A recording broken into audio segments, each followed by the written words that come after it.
Baby, come back. Any kind of fool can see. Baby, come I back. was that I was wrong, and I just can't live without you. Yes, Yeah. we are. I'm not. We I'm are not carrying back. that tune. Yeah, you say that every time too. We're back. We haven't done Baby Got Back in a long time, and I told you, Ron, you tell me a game that you want to see come back in a new way, and let's discuss about it. And you picked the man with the whip, the vampire killer whip. That is Castlevania. Why? Oh, well, aside from the fact it's overdue, Konami has an ideal chance to go beyond their collections and bring in a new entry into the Castlevania series. The Castlevania Netflix series has, 4 seasons? 4 successful seasons. They're coming back either this year or next year with Richter Belmont. He's coming back, and we know Richter from Rondo of Blood and Symphony of the Night. So we're getting another Castlevania series. Castlevania is going to be on everyone's lips, and Konami is just sitting there like, yeah, we plan on, Castlevania and some stuff. But, once again, Konami doesn't really like making games, it seems. They'll do re-releases, but they don't really seem to like making games. I'm disappointed because imagine what a properly developed Castlevania. We saw bits of it with Lords of Shadow. I enjoyed Lords of Shadow. It was like, okay, 3D Castlevania. You can do that. You can rock with it. There's no excuse not to make a proper 3D action platforming game anymore. So add with, the feel of different monsters. You have different monsters. We're overdue for some fantasy gothic horror again. It would sell itself. What is your favorite? Do the Metroid. What is your Metroidvania? Yeah. No, Metroid Dread style. 2D, but you add some interesting mechanics in there. And, of course, Metroidvania, but 2D Castlevania. But really polished graphics. Well, it's funny you say that because the same developers that did Metroid Dread did, Castlevania. So, they're literally a Metroidvania studio. So that's why, it's that's pretty cool. That's pretty cool. Yeah. Make it a Switch exclusive. What is your favorite Castlevania game of all time? My favorite of all time? Oh, damn, man. I'm leaning towards Rondo of Blood. Okay. But I do have a soft spot for the Super Nintendo Super Castlevania 4. Okay. Because I have very fond memories of sitting and playing that, sitting on the floor in my room and playing that.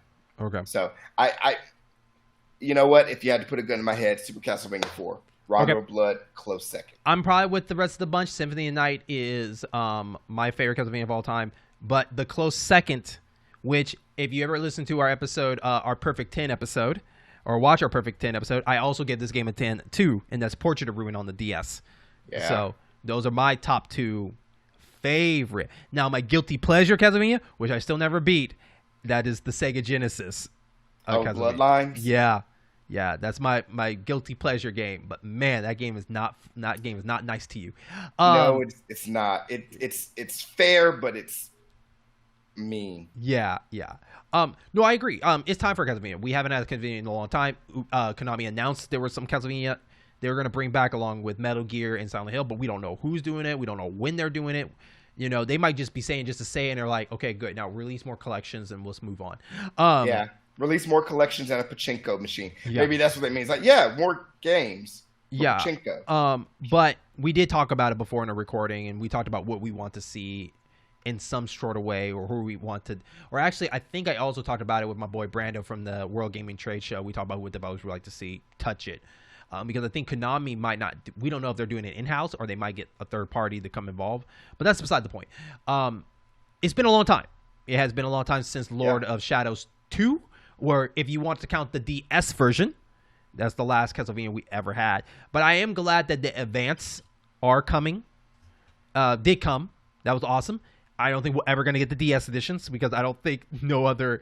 Well, they could, but it'd be a little interesting how they pull it off. unless they do it like classic, like Switch, and I don't know. Anyways, that'd be hard. Yeah, but it is interesting that I think more people want the Metroid Dread treatment, right? The 2.5D kind of style. Because I don't like 3D is fine, but I think if you're going to bring back a game that has been gone a long time, maybe stick with that first and then do a 3D. Because I think Metroid Dread did a good job to get people prepared for Metroid Prime 4. Because we still don't know what the hell that game's going to be. But I always prefer the 2Ds over 3Ds anyways. That's their best area.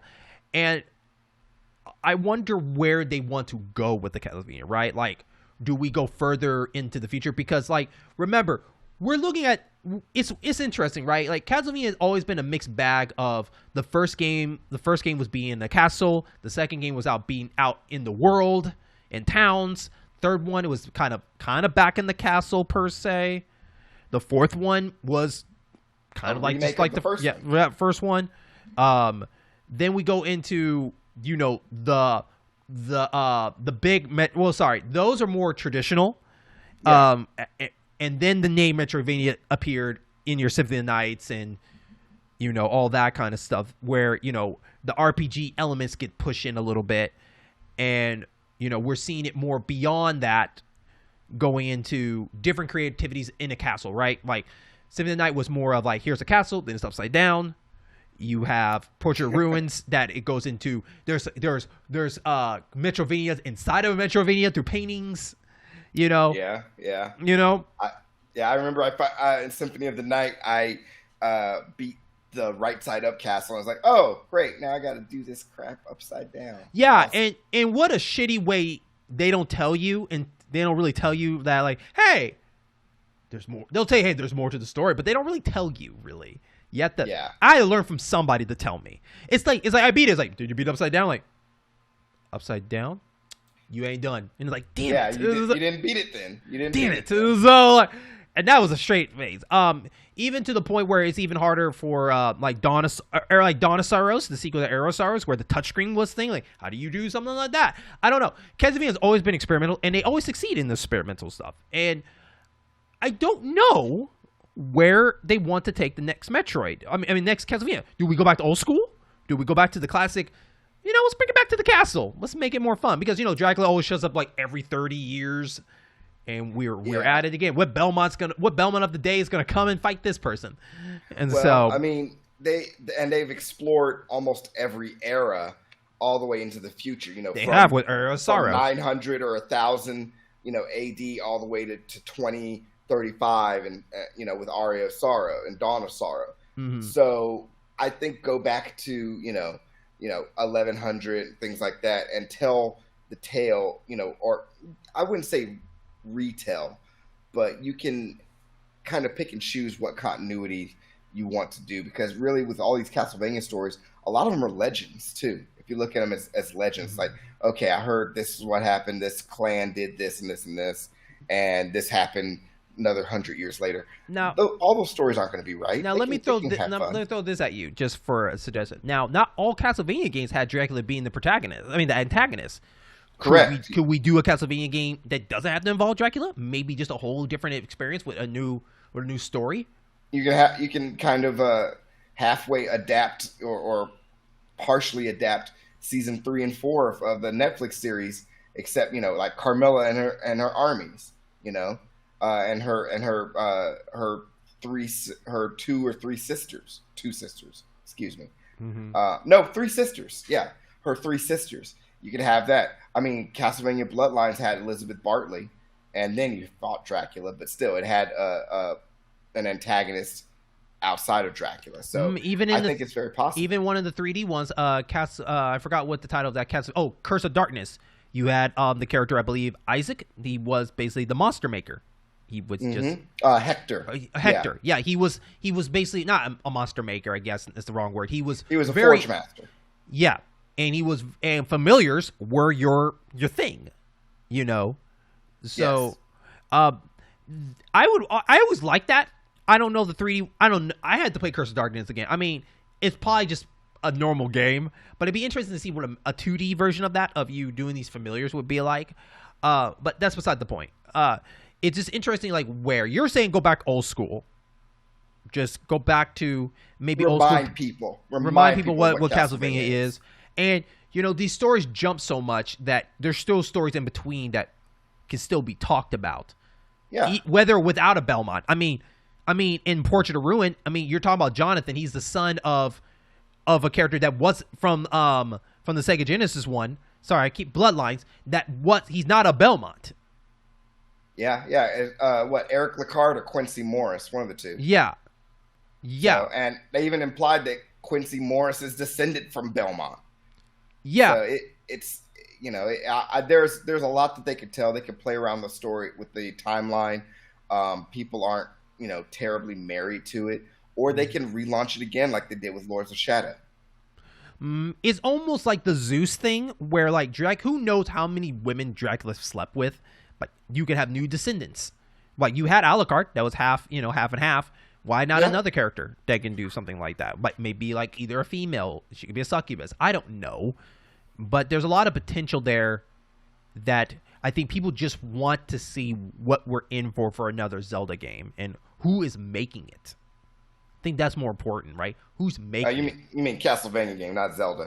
But I'm sorry. Sorry. Yeah, sorry. I can tell what's on your mind. Yeah, sorry. Who's making the next Castlevania? Yeah, and so it's and you have so many different monsters. The gallery of monsters is endless. You have your classics. You have your Wolfman, your Frankensteins, your fleas, your Grim Mummy. Reaper. Yeah, Grim Reaper. You have Death. You have Medusa.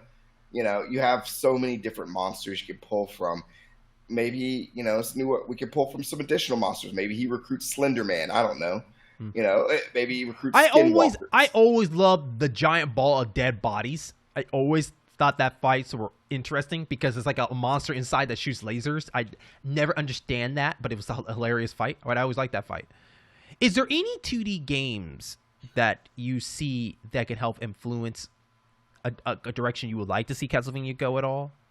With the action, with the way Metroid Dread was designed, like the combat and certain areas where you had a sense of urgency, where you had to be evasive, and you still had the parry, kind of like they had with the Metroid Samus Returns, but they tweaked it to where it's a little bit more forgiving. You have parry or some other gameplay function. I think they could draw a lot from that to make Castlevania still have its platform elements, but the combat is also fast paced. Like you're basically constantly on the move. Make sure if you're whipping and swinging from platform to platform, that it's seamless. You want to feel like it's easy. You don't want to feel like you're worrying about doing that while also having to dodge flying Medusa heads or whatever the hell. Your body, your giant massive bodies, maybe Simon or not Simon, whomever, gets trapped in a hallway and there's a giant fleshy pile moving towards them, and they got to evade and get to another room until they get a tool that can take care of the fleshy pile of bodies.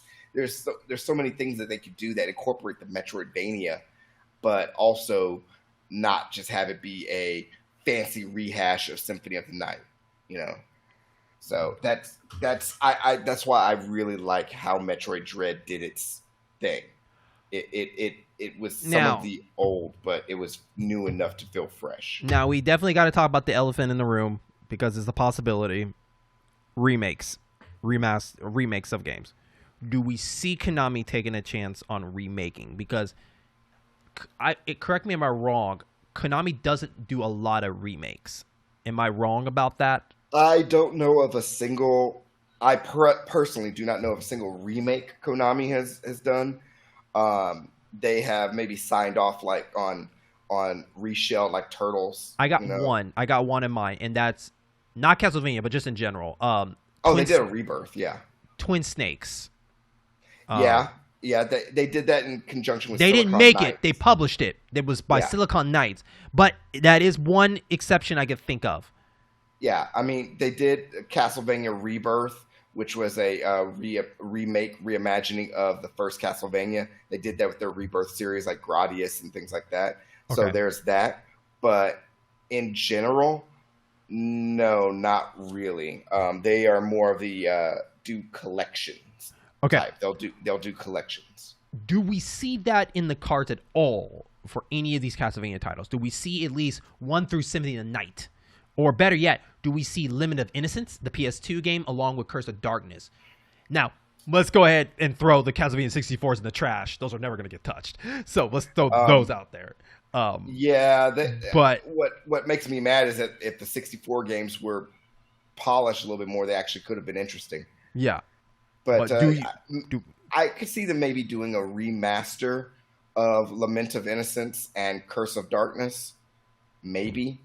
Okay. Or if they want to still be kind of lazy but still kind of original, they do remakes of the DS games and actually bring them, to a modern platform. Okay, they could do that. So, but Konami's not really prolific at remakes. I mean, it's hard to get a game out of them, period.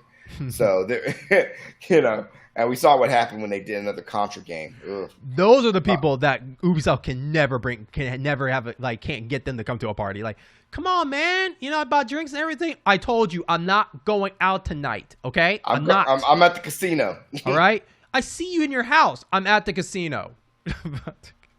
Yeah, Konami will more than likely. Capcom will be there.